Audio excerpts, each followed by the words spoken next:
প্রচণ্ড শ্বাসকষ্ট, হাঁটুতে ব্যথাসহ বার্ধক্যজনিত নানা রোগে ভুগছেন আব্দুল মালেক। তবুও থামছে না তার জীবনযুদ্ধ। যে বয়সে অন্যের উপর নির্ভরশীল থাকার কথা, সেই বয়সেও ঝুঁকিপূর্ণ কাজ করে চালাচ্ছেন সংসার। স্ত্রী সন্তানদের জন্য দুই বেলা দুই মুঠো ভাতের জন্য ৭০ বছর বয়সেও এমন ঝুঁকিপূর্ণ কাজ করে যাচ্ছেন আব্দুল মালেক। আধুনিক প্রযুক্তির যন্ত্রপাতি ব্যবহার ছাড়া পায়ে রশি বেঁধে উঁচু গাছে বেয়ে চূড়ায় দাঁড়িয়ে গাছের ডালপালা কেটে পরিষ্কার করে দেওয়া তার পেশা। কাজ করলে এই যে দমটা বন্ধ হয়ে যেত চাই এই আর করতাম চাই না আরো কষ্ট করি এই চলার জন্য। নির্মজাদার গোলমার্ক বক্স, কুড়মুড়ে বাড়িতে ফুরফুরে লাইফ। দীর্ঘ ৩৫ বছরেরও বেশি সময় ধরে এই কাজ করেই জীবন জীবিকা নির্বাহ করছেন বৃদ্ধ আব্দুল মালেক।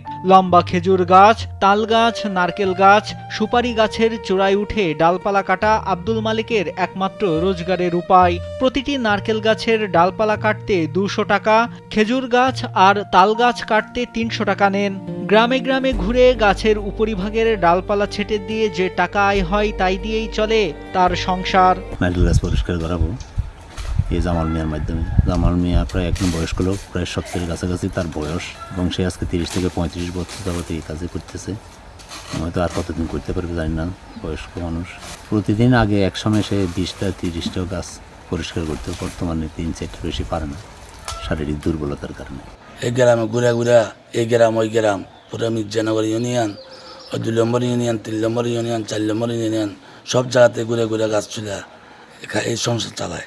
তার একটা গাছ থেকে একটা গাছ নামতে বহু কষ্ট হয়, শ্বাসলা উঠতে পারে না, বইতে পারে না। যদি সবাই মিলে তাকে যদি একটা সহযোগিতা করা হয়, তাহলে অন্ততপক্ষে সে ছোটোখাটো একটা দোকান দেওয়া বসা মানুষের চা করতে বিক্রি করে ২-৪ টাকা সংসারটা চালাতে পারে। এমন ঝুঁকিপূর্ণ কাজ করা আব্দুল মালেকের বাড়ি ফেনীর পরশুরাম উপজেলার মির্জানগর ইউনিয়নের মণিপুর গ্রামে। তার স্ত্রীর নাম মায়না আক্তার। তাদের সংসারে ৩ ছেলে। বৃদ্ধ আব্দুল মালেকই সংসারের একমাত্র উপার্জনক্ষম ব্যক্তি। আব্দুল মালেকের ছোট ছেলে হাবিবুল্লাহ স্থানীয় একটি মাদ্রাসায় দাখিল পরীক্ষার্থী। অভাব অনটনের সংসারে খরচ মিটিয়ে মাদ্রাসা পড়ুয়া ছেলের পড়ালেখার খরচ বহন করা বৃদ্ধ মালেকের পক্ষে কষ্টসাধ্য।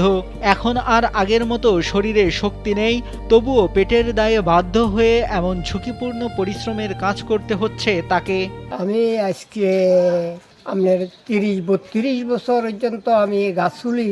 তো এখন আগে যা আসতে 10টা 20টা চুলছি, এখন 4-5টা কম হারি না। কিলাই শরীরের শক্তি কমে গেছে, এই কর্ম করি আমি চলি। শ্বাসকষ্ট আছে আর তদুপরি এনে আল্লাহ সুস্থ রাখছে। ওই শ্বাসকষ্টের ওষুধ খাইতে হয়, গাছ বাইতে পারি না, এখন কষ্ট হয়, এরও করতে হয়। প্রতিবেশীরা জানান, মালেক ও তার স্ত্রী দুজনই বার্ধক্যজনিত নানা রোগে ভুগছেন।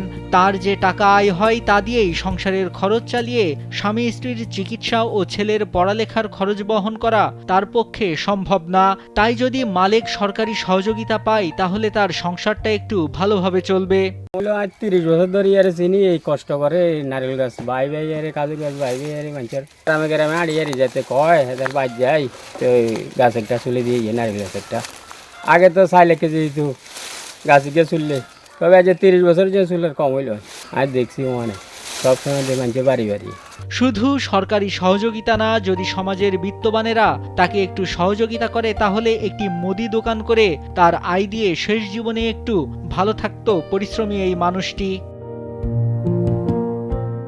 নাইমুল হাসিব, কালবেলা।